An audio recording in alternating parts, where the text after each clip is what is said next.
Good morning dear student. जैसा कि आपको पता है पिछली कक्षा के अंदर अपन ने जो बात की थी है ना, वो इस पादप कार्य प्रथम वो पादप जल संबंध जो अपना अध्याय चला इसी में जो अपन टॉपिक कवर करें धीरे धीरे। ठीक है, तो उसमें जो अपन ने बात की थी बच्चों, वो बात की थी अपन ने जीवध्रुवीय कुंचन और जीवध्रुवीय विकुंचन और उसका प्रायोगिक सत्यापन अपन ने किया था। ठीक है, रोहिया डिस्कलर पादप के माध्यम से एक्सप्लेन किया था। तो आज अपन बच्चों एक बहुत ही महत्वपूर्ण जो मैं टॉपिक पे डिस्कस कर रहे हैं, इसका जो बहुत ही महत्वपूर्ण है, जहाँ से क्वेश्चन बनते हैं वो समझने के हिसाब से बहुत महत्वपूर्ण और नीट के हिसाब से बहुत महत्वपूर्ण है, क्योंकि इनमें सबसे ज़्यादा समझने की बात जरूरी होती है। इसलिए अपना थोड़ा समझ के समय लग जाए, लेकिन ये तीनों चीज़ें चारों चीज़ें जो बता रहा हूँ मैं आपको, तो आपको याद होनी चाहिए। याद नहीं हो तो आप मुझे रोक देना, अपन वापस मैं आपके साथ डिस्कस करूँगा। ये चीज़ें ना बहुत ही कॉन्सेप्ट वाइज बहुत ही जरूरी है। ठीक है, तो कॉन्सेप्ट इसमें आपको क्लियर होने चाहिए। तो सबसे पहले आपको प्रासंगिक की परिभाषा आपको याद रखनी है। इस पार्ट को चालू, ये भी जो टॉपिक में चालू करो इससे पहले प्रासंगिक परिभाषा एक बार दिमाग में याद कर लो। प्रासंग क्या होता है, ऑस्मोसिस क्या होता है। ठीक है, अब मैं जो आगे बात कर रहा हूँ वो बात कर रहा हूँ कोशिका में उत्पन्न विभिन्न प्रकार के दाब, है ना।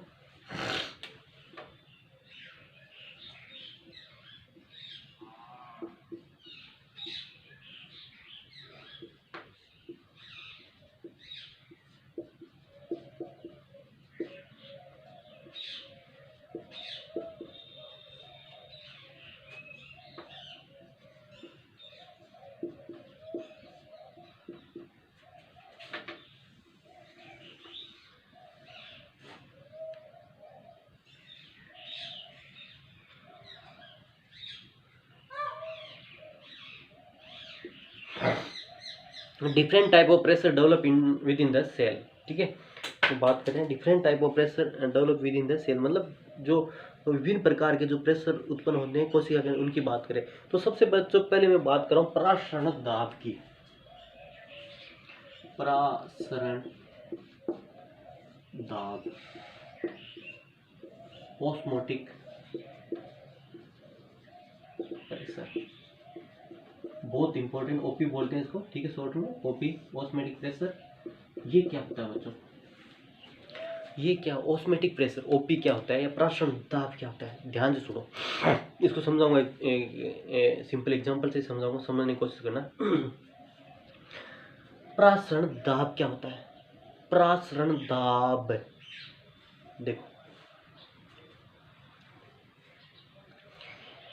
इसको सिंपल एग्जांपल से आपको समझाऊंगा, लेकिन उससे पहले अपन एक डायग्राम बना लेते हैं।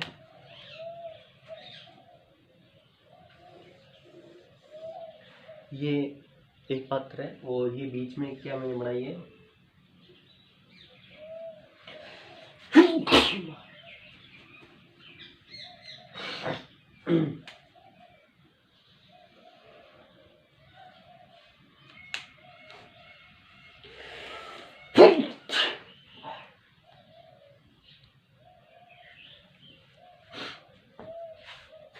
ये बीच में मैंने सेमी परमेबल मेम्ब्रेन बनाई है, एसएम अर्ध पारगम्य झिल्ली।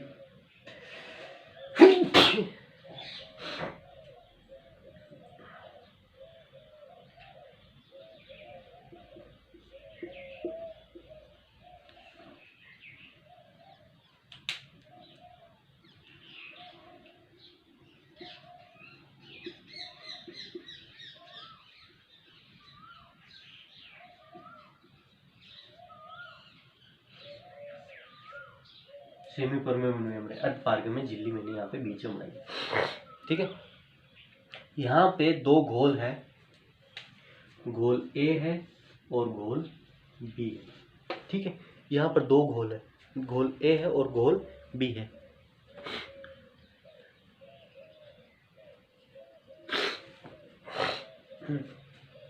यहाँ पर क्या है, दो घोल है, घोल ए और घोल बी है। ठीक है, बना देते हैं।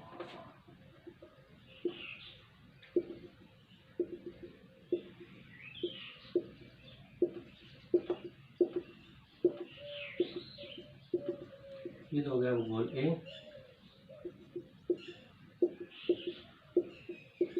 और ये हो गया घोल बी। ठीक है, घोल बी है, ये निम्न सांद्रता वाला विलीन है,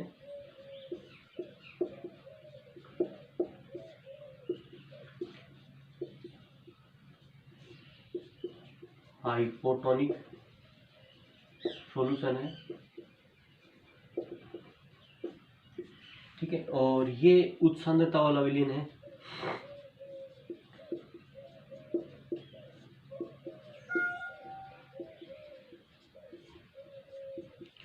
हाइपर टोनिक सॉल्यूशन है। अब प्राशन के नियम के अनुसार इसमें क्या होगा आपको पता ही है। सबसे पहले बताइए प्राशन के नियम के अनुसार इसमें क्या होगा। इसमें प्राशन के नियम के अनुसार इसमें जल के अणुओं या विलायक के अणुओं की अर्धपारगम्य झिल्ली के द्वारा क्या होगा, क्रॉस करेंगे वो और दूसरे विलीन में प्रवेश करेंगे। तो ये निम्न सांद्रता वाली विलीन है, मतलब इसमें क्या है, इसमें विलायक की सांद्रता ज्यादा है ना, और विलेय की सांद्रता कम है। इसमें निम्न सांद्रता वाला विलीन, निम्न सांद्रता विलायक पानी की सांद्रता ज्यादा है और विलेय की सांद्रता कम है। इधर विलेय की सांद्रता ज्यादा है ना, लिख देता हूं मैं आपको।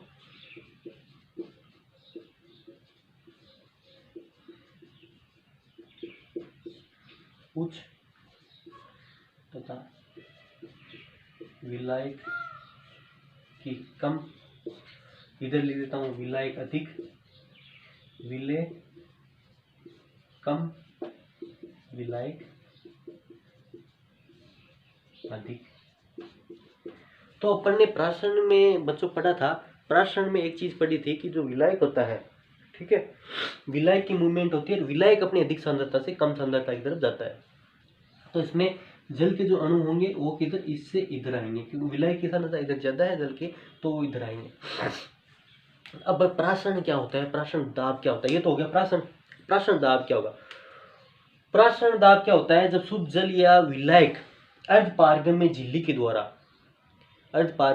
द्वारा घोल में प्रवेश करता है, तो घोल के अंदर विलेय के अणुओं के द्वारा इस जल को इसमें प्रवेश करने के से रोकने के लिए जो लगाया गया दाब, उसको क्या बोलते हैं, विसरण दाब बोलते हैं। तो वापस समझ, अब क्या समझ लो इसको देश तरीके से समझाता हूँ मैं। ये आपको ये तो पता हो गया कि जल इधर से इधर प्रवेश करेगा, बी से ए की तरफ प्रवेश करेगा। जो जल है वो इस बी वाले जो विलेन है इससे ए के अंदर प्रवेश करेगा। क्यों करेगा आपको पता है, मैंने बता दिया। विलेय और विलायक आप परिभाषा देखोगे तब आपको ये बात समझ में आ जाएगी प्राशन की। तो प्राशन, इसको तो बोलते हैं प्राशन। अब दूसरी बात यहाँ पर घटित क्या हो रही है बच्चों, जो दूसरी बात यहाँ पर घटित हो रही है वो ध्यान दो। मैं क्या कह रहा हूँ कि ये जल इधर आ रहा है, ठीक आ रहा है, ये आ रहा है, तो इसके अंदर जो विलेय के अणु देखो, इसके अंदर विलेय की सांद्रता क्या है, उच्च है। इस विलेय के अंदर, एक के अंदर क्या है, विलेय के जो सांद्रता है उच्च है। तो ये विलेय के अणु होंगे ना, इसको वापस के विपरीत एक दाब लगाएंगे। इसके कौन लगाएंगे, विलेय के अणु, ठीक है ना। जब शुद्ध जल या विलायक अर्धपारगम्य झिल्ली से किसी घोल में प्रवेश करता है, तो घोल में उपस्थित विलेय के अणुओं के द्वारा इसके विपरीत एक दाब लगाया जाता है, उसको प्राशन दाब बोलते हैं, ठीक है। अब ये जो विलेय के अणु या इसके जो अणुओं के द्वारा जो दाब लगेगा, इसको जल को इसमें इधर आने के लिए रोका जाएगा। क्यों रोका जाएगा, इस तरीके सुनना। ये क्या कहेंगे, विलेय, अरे भाई साहब यहाँ पहले ही भीड़ ज्यादा है, मैं तो अगला ही कौन मावा थे उड़ा रहे हो, तो ये क्या रुक जाओ। जैसे इसका देखो, सबसे अच्छा तरीका मैं कक्षा में कैसे समझाता हूँ आपको। कक्षा में समझाने का सबसे अच्छा तरीका मेरा ये होता है कि आप जिस बेंच पे बैठते हो, उस 4 बच्चे बैठते हो, हमेशा आपकी लड़ाई होती है बैठने के लिए, ठीक है। जिस बेंच पे बैठते हो, मान लो देखो ये बेंच है, ठीक है, इस पे 1 2 3 4 बच्चे बैठ गए, ठीक है। सांद्रता यहाँ पर अधिक है, किसकी, विलेय की। मान लो टेबल यहाँ पर जो बेंच है वो विलायक है और इसमें बैठ गई, ये क्या विलेय हो गए। अब मान लो कोई बंदा, 5वां बंदा भाग के आता है, वो यहाँ पे बैठेगा, वहां बैठेगा, तो आप उसके विपरीत का एक दाब लगाओगे, भाई साहब जगह को नहीं, क्या कहोगे कि भाई साहब जगह नहीं है। फिर भी वो नहीं मानना, बैठ गए यहाँ पर, इस कॉर्नर पे बैठ जाएगा थोड़ा सा। जैसे बस के अंदर होता है, जो लास्ट बस होती है उसमें भीड़ बहुत ज्यादा होती है, अपने गाँव में रहती है ना, तो 2 जन भी, तीसरा आदमी या चौथा आदमी तो यहाँ पे किनारे पे बैठ जाता है। तो अब क्या करेंगे कि ये जो बंदे हैं, ये 4 बेटे, ये इसको बाहर की तरफ दाब लगाएंगे, इसको बैठने से रोकने के लिए बाहर की तरफ दाब लगाएंगे ना। वैसे कि वैसे क्या होगा, यहाँ पर देखो वही कंडीशन यहाँ पर अप्लाई हो रही है कि जो जल के अणु, शुद्ध जल के अणु इसमें प्रवेश कर रहे हैं, इस घोल के अंदर, तो घोल के अणुओं की तरह इसको जल को रोकने के लिए अर्धपारगम्य झिल्ली से प्रवेश करें, तो घोल के अणुओं के द्वारा है ना, विलेय के अणुओं के द्वारा इसको रोकने के लिए जो दाब लगा उसको क्या बोलते हैं, प्राशन दाब बोलते हैं। पहली बात, ठीक है, क्लियर। इसी को प्राशन दाब बोलते हैं, ऑस्मेटिक प्रेशर बोलते हैं। अब यहाँ पे दूसरी बहुत महत्वपूर्ण बात बता रहा हूँ मैं आपको, ध्यान देना बच्चों, नीट के अंदर कई बार पूछी गई है और सीधा का सीधा इसी क्वेश्चन बनता है, और कैसे बनता है ये क्वेश्चन भी करके बताऊंगा आपको इसमें। अब ये कह रहे हैं कि ऑस्मेटिक प्रेशर होता है, ओपी लिख रहा हूँ, कोई दिक्कत नहीं। ऑस्मेटिक प्रेशर डायरेक्टली या समानुपाती होते हैं विलेय की सांद्रता के। विलेय के अणुओं की सांद्रता लिख सकते हो आप, ठीक है, ये बहुत इंपॉर्टेंट है, ठीक है। विलेय के अणुओं की सांद्रता भी लिख सकते हो चाहो तो आप, है ना, पूरा लिख देते हैं, विलेय के अणुओं की सांद्रता।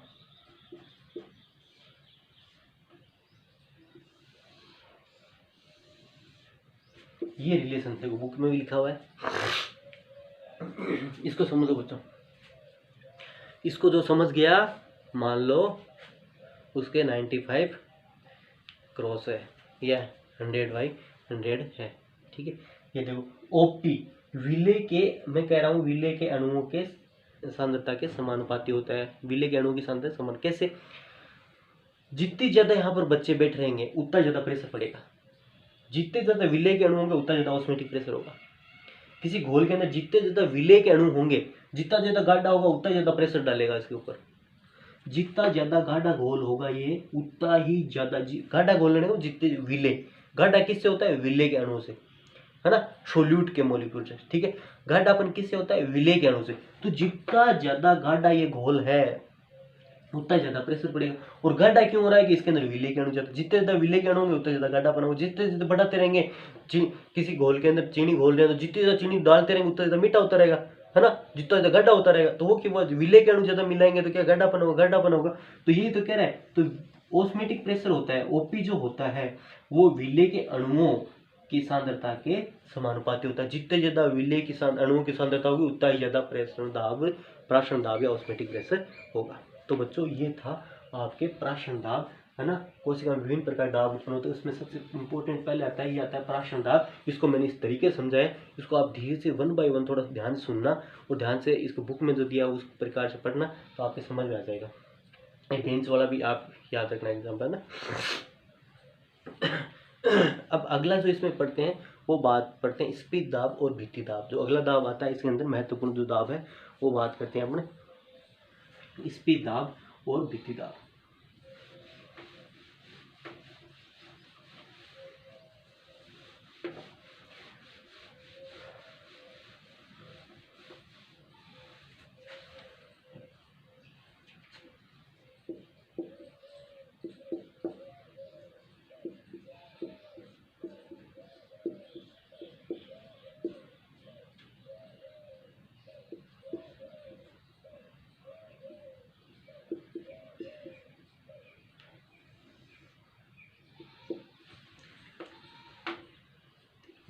इंग्लिश में बोलते हैं बच्चों उसको ट्रिगर प्रेशर,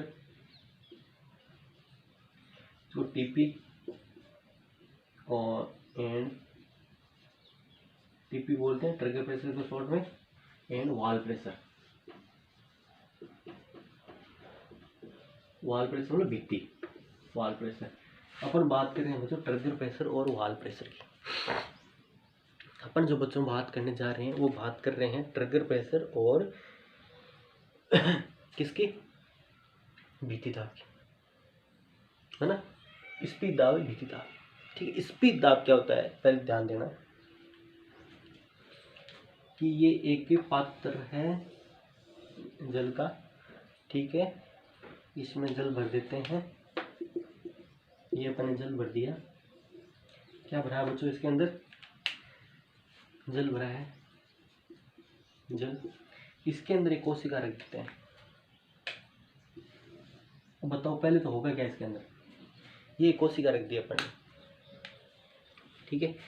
ये एक कोशिका रख दी तो इसके अंदर क्या होगा, देखो ये कोशिका रखी है, इसके अंदर क्या होगा, इसके अंदर बच्चों जल है। देखो यहाँ पर क्या है, जल है। जल है, और जल यहाँ जल है और यहाँ पे कोशिका है, तो कोशिका रस की सांद्रता हमेशा जल की तुलना में अधिक होती है।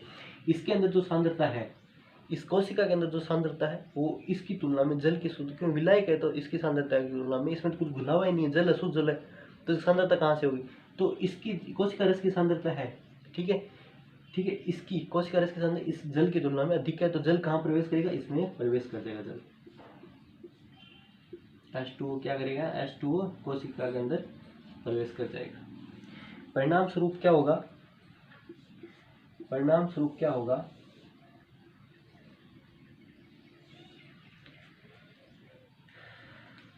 परिणाम स्वरूप क्या होगा, देखो बच्चों, ये जो कोशिका है जल प्रवेश करेगा तो क्या होगा, कोशिका पतली होगी या मोटी होगी, तो ये जो कोशिका होगी ये क्या होगी, फूल जाएगी, मोटी हो जाएगी। इसको बोलते हैं स्पीत, इसको बोलते हैं स्पीत, स्पीत टर्गिड, इसको बोलते हैं स्पीत या टर्गिड। जो कोशिका खुली होती है उसको बोलते हैं टर्गिड कोशिका, टर्गिड चलिए स्पीत कोशिका। फूल गई क्योंकि जल अंदर प्रवेश कर गया। अब फूलने के बाद क्या होता है बच्चों, ये फूलेगी, ये मोटी होगी, तो एक सिंपल सी बात है कि इसके द्वारा, इसके कोशिका रस है, ये जो कोशिका रस है, ये जो कोशिका रस है, इसकी कोशिका झिल्ली या प्लाज्मा झिल्ली या कोशिका भित्ति पर बाहरी तरफ दाब डालेगा। अंदर पानी भर दोगे तो दाब तो डलेगा ना, एक थैली के अंदर ही पानी भर लोगे, जितना पानी भरोगे उतना दबाव तो बढ़ेगा, एक आप ज्यादा पानी भर दोगे तो फट जाएगी वो, क्यों क्यों अंदर दाब बढ़ रहा है। उसी प्रकार से इसके अंदर पानी अंदर प्रवेश किया है, इसके अंदर जल जो प्रवेश अंदर किया है, ठीक है, जल अंदर प्रवेश किया, तो इसकी वजह से क्या, इसकी जो झिल्ली है, झिल्ली के ऊपर प्रेशर पड़ेगा, झिल्ली किसके ऊपर डालेगी, प्लाज्मा झिल्ली के ऊपर प्रेशर पड़ा है, प्लाज्मा झिल्ली किसके ऊपर, कोशिका भित्ति के ऊपर दाब डालेगी। तो इसी को क्या बोलते हैं कि दाब किसकी वजह से पड़ रहा है, स्पीत कोशिका की वजह से पड़ रहा है, तो इसको क्या बोलते हैं, स्पीत दाब बोलते हैं। इसको क्या बोलते हैं, टर्गर प्रेशर बोलते हैं। इसको क्या बोलते हैं बच्चों, टर्गर प्रेशर बोलते हैं। इसको क्या बोलेंगे, टर्गर प्रेशर बोलेंगे, समझ गए। स्पीड टीपी, स्पीड दाब, क्यों स्पीड अवस्था की वजह से किसकी, इसके जीवधरी के अंदर जो पानी घुसा है, पानी घुसने से क्या होगा, कोशिका झिल्ली और कोशिका झिल्ली से कोशिका भित्ति की तरफ बाहरी तरफ दाब पड़ रहा है, क्यों फूल रही है ना, बाहरी तरफ दाब पड़ रहा है, इसको ही क्या बोलते हैं, स्पीड दाब बोलते हैं। ये झिल्ली बना दी मैंने, और ये ब्लैक वाली चलो मैं बता देता हूँ, ये मान लो कोशिका भित्ति होगी, ये कोशिका भित्ति होगी, ठीक है, और रेड वाली क्या है, झिल्ली है, प्लाज्मा झिल्ली या कोशिका झिल्ली बोलते हैं ये, ठीक है, ये दाब पड़ा, और कोशिका झिल्ली किसके ऊपर दाब पड़केगी, इस प्रकार से इस भित्ति के ऊपर, है ना ये। अब क्या होगा बच्चों, ये तो होगी आपके कौन सी अवस्था, स्पीड दाब की। अब बात करते हैं भित्ति दाब की। अब भित्ति दाब क्या होगा, आपको कोई धक्का दे रहा है, या तो आप गिर जाओ या उसका विरोध कर लो। आपको कोई धक्का देता तो आपको कोई धक्का देता है तो आप उसके प्रत्यक्ष में एक धक्का वापस लगता है आपके, तभी आपकी स्थिति बरकरार रहती है, नहीं तो आप गिर जाओगे यार, ठीक है, सिंपल सी बात है। तो आपको मान लो कोई धक्का दे रहा है तो आप उसके विपरीत बराबर धक्का दोगे तो बैलेंस बना रहेगा। यदि आपने कम दिया उसने ज़्यादा दे दिया आप गिर जाओगे, या आपने ज़्यादा दे दिया उसने कम दिया तो वो गिर जाएगा, ठीक है। सिंपल सी एग्जाम्पल बता रहा हूँ। तो यहाँ पर भी क्या हो रहा है कि यहाँ पर मैंने क्या बोला, स्पीत अवस्था की वजह से झिल्ली और भित्ति के ऊपर दाब पड़ रहा है, तो भित्ति अब चुप तोड़ देगी, भित्ति चुप तोड़ देगी, भित्ति क्या करेगी, इसके विपरीत एक दाब उत्पन्न करेगी, है ना। भित्ति क्या करेगी, इसके विपरीत, इसके स्पीत दाब के विपरीत दाब उत्पन्न करेगी, तभी तो संतुलन बना रहेगा, फटेगी नहीं वो ना। तो भित्ति जो होगी, जो कोशिका भित्ति है वो इस स्पीड दाब के विपरीत एक दाब उत्पन्न करेगी, ठीक है। देखो मैंने यहाँ पर तीर का निशान लगाया, दिख रहा होगा, ठीक है। इस दाब के विपरीत एक जो दाब उत्पन्न हुआ है उसको क्या बोलेंगे, भित्ति दाब। भित्ति दाब क्या होगा, भित्ति दाब स्पीड दाब के बराबर व विपरीत। बराबर तो इसलिए कि संतुलन बना रहेगा, अधिक हो गया तो दिक्कत हो जाएगी, है ना। विपरीत, बराबर व विपरीत लगने वाला दाब है, ठीक है। इसको क्या कहेंगे, इसको वाल प्रेशर बोलेंगे, वाल मतलब भित्ति, इसको क्या बोलेंगे, वाल प्रेशर बोलेंगे, ठीक है, भित्ति दाब बोलेंगे। तो ये हो गया बच्चों आपके जो अपन ने बात करी है प्राशन दाब की। और पहले प्राशन दाब की बात करी मैंने, आपको अच्छे से बताया था, विभिन्न प्रकार दाबों की बात कर रहे हैं। तो फिर अपन ने बात बताई स्पीड दाब और भित्ति दाब की बात की थी। ठीक है, इसके बाद जो बच्चों आता है वो आता है आपके बहुत ही इम्पोर्टेंट है, ठीक है, बहुत ही इम्पोर्टेंट है विसरण दाब न्यूनता DPD। 1 नंबर का आ जाता है ना, डायरेक्ट पूछा जाता है 1 नंबर क्वेश्चन। और आगे इससे संबंधित बहुत सारी बातें हैं तो वो भी अपन डिस्कस करेंगे। अब बात करते हैं विसरण दाब न्यूनता।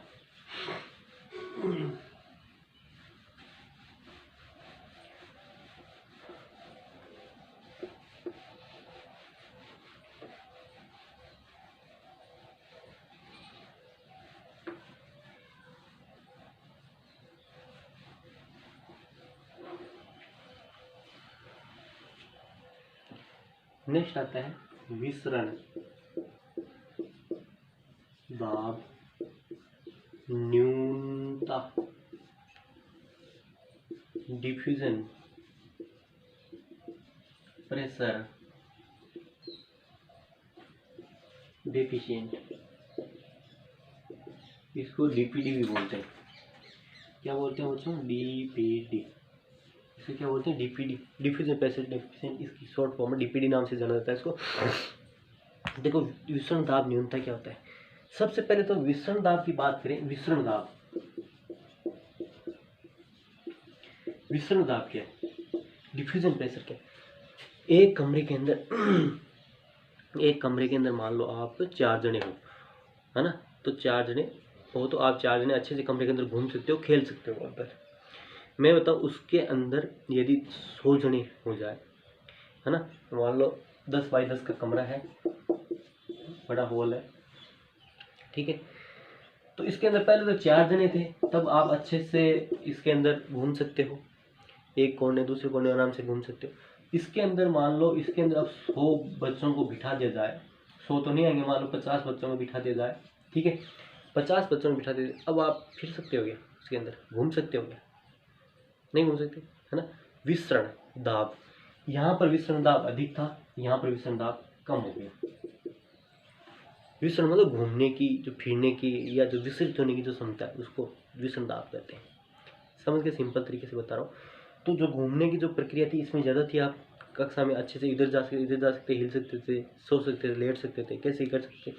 यहाँ पर 50 बच्चे हो गए तो आप मुस के बैठे हो, है ना, हिल नहीं सकते, डुल नहीं सकते, तो यहाँ पर क्या हो गया, आपकी जो विसरण होने की क्षमता थी, घूमने फिरने की क्षमता थी, वो कम हो गई। तो विसरण होने की क्षमता क्यों कम हुई बच्चों?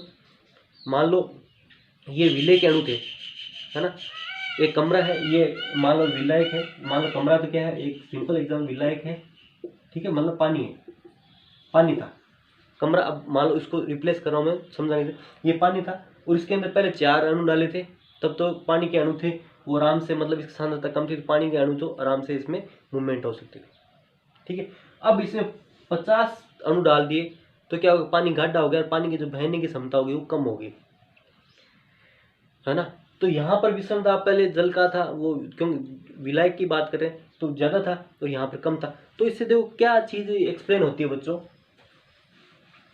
इससे यह एक्सप्लेन होती है कि जब किसी विलायक के अंदर शुद्ध जल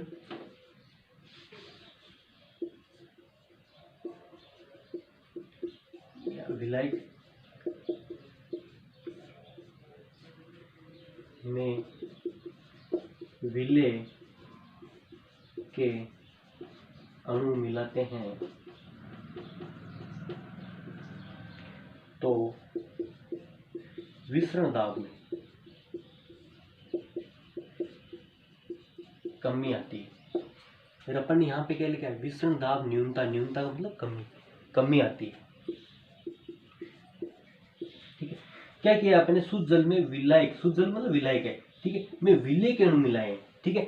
पहले शुद्ध जल के विसरण दाब बहुत अधिक था, शुद्ध जल था आराम से झिल्ली के आर पार जा सकता था, ठीक है, झिल्ली के शुद्ध जल था क्योंकि उसमें विलेय के अणु नहीं थे, शुद्ध जल था तो आराम से उस विसरण दाब अच्छे से था।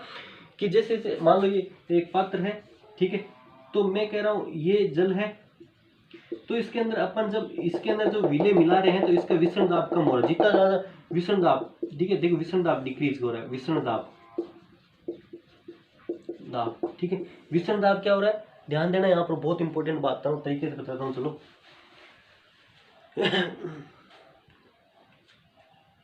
ये चीज़ें कॉन्सेप्ट पकड़ना इसको, है ना, बुक में थ्योरी दी हुई है, समझ में आ जाएगा, लेकिन ये कॉन्सेप्ट पकड़ना, मैं क्या बताना चाह रहा हूँ आपको। ये जल है, ये जल, शुद्ध जल मान लो,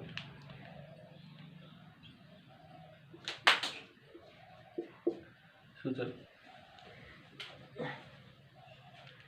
अब इसमें मैं क्या कर रहा हूँ, इसमें विलेय अणु बढ़ा रहा हूँ।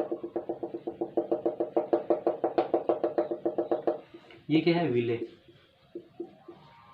ठीक है, विलेय, जल के अंदर विलेय, तो दोनों बन के क्या होना है, विलायक, विलियन, सॉरी, दोनों बन के क्या होना है, विलियन बन रहा है ना, विलियन बन रहा है। अब इसके अंदर मैं जिस जैसे देखो, बात को समझना, ठीक है, जैसे जैसे जैसे जैसे जैसे जैसे जैसे जैसे जैसे क्या विलेय के अणु बढ़ा रहा हूँ, जैसे जैसे विलेय के अणु बढ़ा रहा हूँ, वैसे वैसे इसके जल के जो विलायक है, ठीक, ये विलायक है जल, इसके विषम दाब में कमी आती है, विषम में बहने की क्षमता में कमी आती है इसके, ठीक है, विसरित होने की क्षमता में कमी आती है। जैसे जैसे विलेय के अणु में बढ़ाता हूँ, वैसे वैसे क्या हो रहा है, विषम दाब में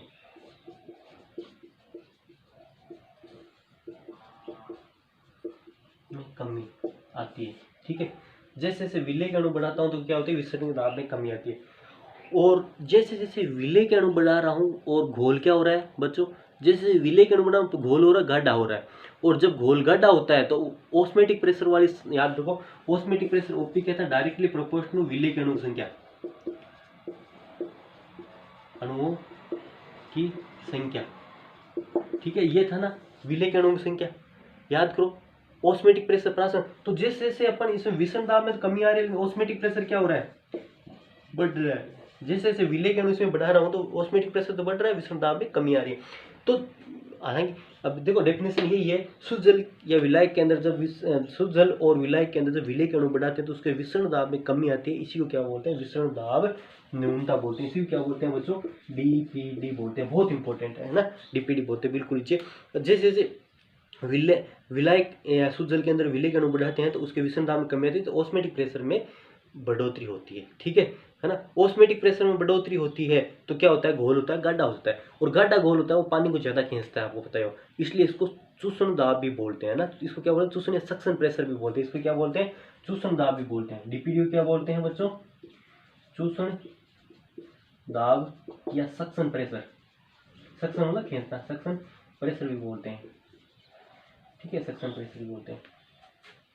यहाँ पे एक बहुत इंपॉर्टेंट रिलेशन लिख रहा हूँ बच्चों, डी पी डी बराबर O P minus T P, ठीक है, ये हमेशा याद रखना, ये बहुत डेरिवेशन की हुई, लेकिन अपने डायरेक्ट फॉर्मूला दिया हुआ है, तो डी पी डी बराबर O P minus T P होता है, ठीक है। डी पी डी क्या होगा, इधर तो ऑस्मेटिक प्रेशर तो देखो है ना बढ़ता है, और ट्रिगर प्रेशर होगा, है ना, तो उसके तो अंतर है, ऑस्मेटिक प्रेशर और ट्रिगर प्रेशर के बीच में तो अंतर है, उसी क्या बोलते हैं, डीपीडी है।